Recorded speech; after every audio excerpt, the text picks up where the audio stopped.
Welcome back to a time when wireless meant a bulky wooden box that took 3 minutes to warm up, and the cloud was just something that ruined your laundry day. It's 1953. If you're standing in a kitchen in Manchester, Leeds, or a little terrace in London, the first thing you'll notice isn't the decor, it's the atmosphere. It's a bit damp, it's a bit cold, and it smells faintly of boiled cabbage and floor wax. Outside, the world is still shaking off the soot of the Great War, but inside this kitchen, there is an order so absolute it would make a Swiss watchmaker weep with envy. You see, the British housewife of the 50s was a special breed. She didn't have an iPhone to tell her the weather. She had her joints aching. She didn't have a smart fridge to order her groceries. She had a local grocer named Mr. Higgins who knew exactly how many ounces of butter she had left on her ration book. But most importantly, she had the rules. These weren't written in any manual. You didn't find them on a Pinterest board. They were passed down from mother to daughter, like a sacred, slightly cynical religion. They were the invisible threads that held a house together when the walls were thin and the coal was low. Today, we look at these habits and call them hacks or vintage charms. But to the woman standing over a chipped enamel sink in 1954, they were the difference between a respectable home and, well, being the subject of the neighbourhood's Sunday morning gossip. And trust me, in a 1950s British street, gossip moved faster than a greased lightning bolt. So settle in. We're going to explore the 15 unspoken laws of the British kitchen, the rituals that have vanished into the mists of history, replaced by microwave meals and a lack of discipline. We'll start with the most important thing in the known universe: a proper cup of tea. Before you even took a sip, you had to make a choice that would define your social standing for the next decade. Do you pour the milk in first, myth, or the tea in first, hiff? In a 1950s kitchen, this wasn't a preference, it was a psychological profile.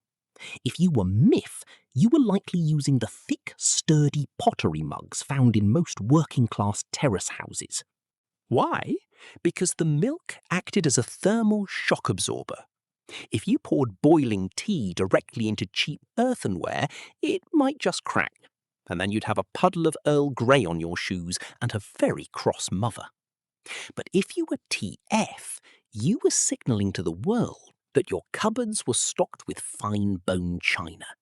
China so thin you could practically see the moon through it. Only the wealthy could afford to let the boiling tea hit the cup first without a care in the world. Mum would stand there, teapot in one hand, milk jug in the other, watching you like a hawk. If you got it wrong at a neighbour's house, you might as well have walked in and insulted the Queen. It was the first rule of the kitchen. Know your cup and know your place. Rule 2. The sacred tea caddy and the ghost of rationing. You have to remember, for the first half of the 50s, we were still living under the shadow of the ration book. Rationing didn't just end when the fireworks went off in 45. Tea was rationed until 1952. Sugar until 53. Because of this, the tea caddy was the most guarded object in the house. It usually sat on a high shelf, often with a little lock that Mum kept the key to, tucked inside her apron pocket. You didn't just make a brew, you negotiated for one. The rule was simple: 1 spoonful for each person and 1 for the pot. That extra spoonful for the pot was a luxury, tiny act of rebellion against the years of scarcity. And when the tea leaves were spent, they weren't thrown away. Oh no, they were saved, dried, and sometimes used to damp down the dust when sweeping the floor. In a 1950s British kitchen, we didn't have waste. We only have things we haven't found a second use for yet. Rule 3. The dripping jar, the original superfood. If you walked into a modern kitchen today and saw a bowl of cold, greyish-white animal fat sitting on the counter, you'd probably call environmental health. In 1954, we called that the dripping, and it was the king of the larder. Whenever Mum roasted a bit of beef or pork, usually on a Sunday, the precious fat that melted off was poured into a ceramic basin. As it cooled, it separated into a snowy white layer of fat on top and a salty brown jelly-like substance at the bottom called the gravy. The rule was nothing gets thrown out. During the week, bread and dripping was the standard after-school snack. A thick slice of white bread, a generous smear of that cold fat, and a sprinkle of salt. It was our version of avocado toast, only it actually tasted like something. We didn't worry about cholesterol back then. We were too busy trying to stay warm in houses with no central heating. That fat was our fuel. If a housewife threw away her dripping, she was essentially throwing away the family's energy for the week. It was a sin worse than swearing in church. Rule 4. The hierarchy of the washing up bowl. Washing the dishes today involves throwing everything into a machine and pressing a button. In the 50s, it was an Olympic event governed by a very specific sequence. You see, hot water was expensive. It came from a back boiler behind the fire, or a small geyser that groaned when you turned it on. You had one bowl of water to do the lot, so you had to be strategic. The rule was the hierarchy of grease. You started with the glasses, the cleanest items, then the cutlery, then the tea plates. By the time you got to the greasy dinner plates, the water was starting to look a bit murky. And the roasting tin? That was last. By the time the tin hit the water, the bubbles were gone, and the water was the colour of a muddy river in the Midlands. But you didn't change the water. You finished the job. Then you took that grey, soapy water and poured it over the front doorstep to give it a pre-wash before the donkey stone came out. Efficiency wasn't a trend, it was survival. If you woke up on a Monday morning in 1950s Britain and didn't see a cloud of steam rising from every kitchen window on the street, you'd assume the neighbourhood had been evacuated. Monday was laundry day. It wasn't a suggestion. It was an ancestral mandate. You'd start at 6 a.m. The copper, a giant boiler in the corner of the scullery, would be fired up with coal. Everything went in. The bed sheets, the heavy cotton shirts, the Sunday tablecloth. Then came the mangle. If you've never seen one, imagine two giant wooden rollers designed specifically to crush fingers and flatten buttons. You'd stand there, shoulder muscles screaming, cranking that handle to squeeze the water out of a wet wool blanket. By the time you were done, your kitchen felt like a tropical rainforest, and your hands were the colour of a boiled lobster. But the real rule was about the neighbours. You had to have your washing out on the line by noon. If Mrs. Higgins at number 42 got her sheets out before you, you were officially a slattern. And God help you if it started raining, which, being Britain, it did every 11 minutes. Rule 6. The Bisto stockings. A meaty secret. Now, let's talk about beauty. Or rather, the British version of it, which usually involved a fair bit of making do. Nylon stockings were like gold dust after the war. If you couldn't get them, you didn't just walk around with bare legs. That would be fast, or worse, untidy. So the British housewife looked to her pantry, specifically to the Bisto gravy granules. The rule was, if you can't wear it, paint it. You'd mix a bit of gravy powder with water to create a brownish tan, smear it over your legs, and then, this is the crucial bit, get your sister or your mum to draw a seam straight up the back of your leg with an eyebrow pencil. It looked brilliant from a distance. Up close, well, you looked a bit like a Sunday roast, and heaven forbid a stray dog took an interest in your ankles while you were waiting for the bus. We did it. We walked with our heads high, smelling faintly of beef stock, because a lady always wore stockings. Rule 7. The outside loo and the Daily Mirror.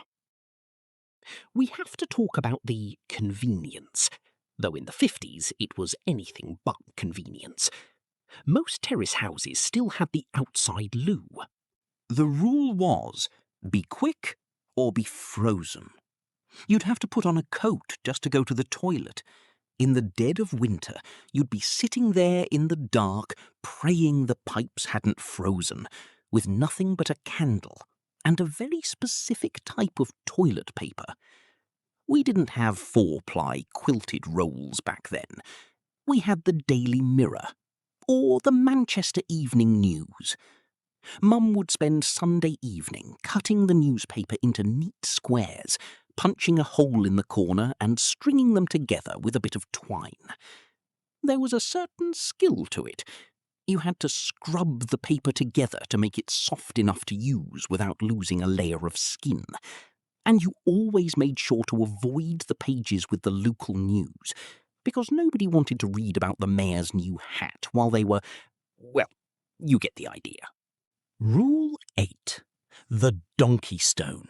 The altar of the doorstep.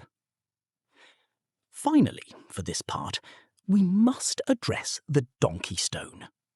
The kitchen might have been the heart of the home, but the front doorstep was its face.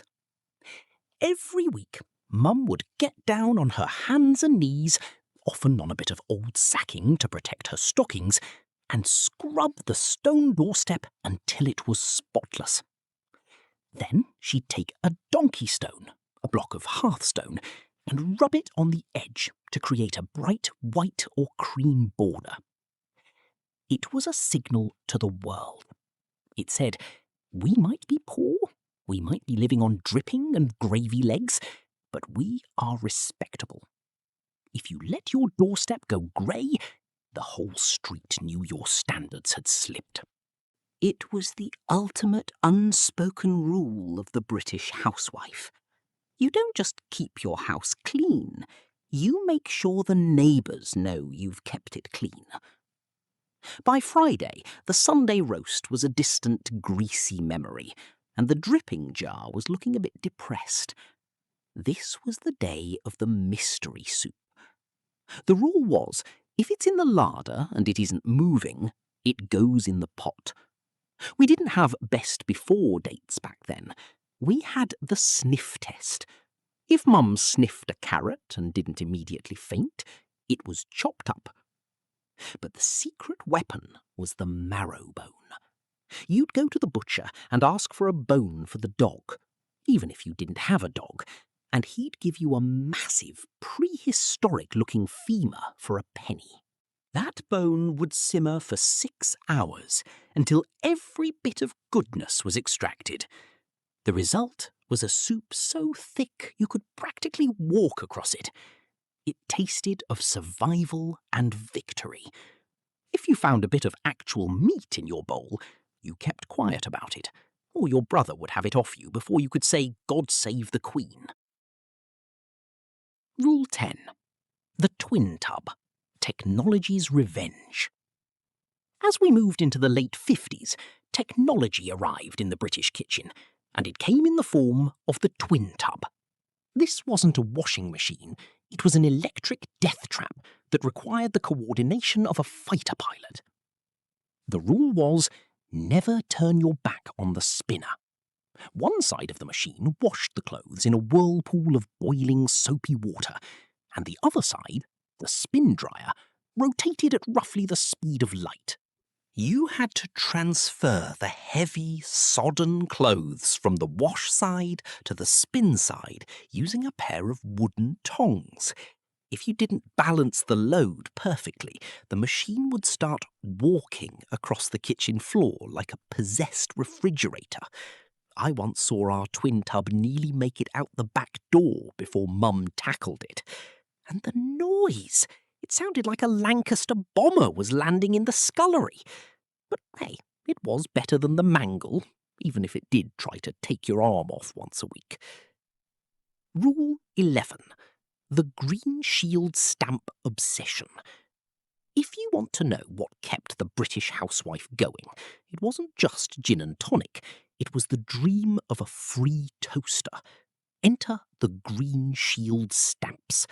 The rule was, every transaction must result in a stamp. You'd get them at the petrol station, the co-op, or the local grocer. Then came the great licking. Sunday night was often spent at the kitchen table, the whole family engaged in a communal effort to lick thousands of tiny green stamps and stick them into books. By the end of it, your tongue felt like a piece of dry sandpaper, and you had a taste of glue in your mouth that no amount of tea could wash away. But when you finally had 20 completed books, you'd march down to the Green Shield stamp shop like a conquering hero to claim your prize.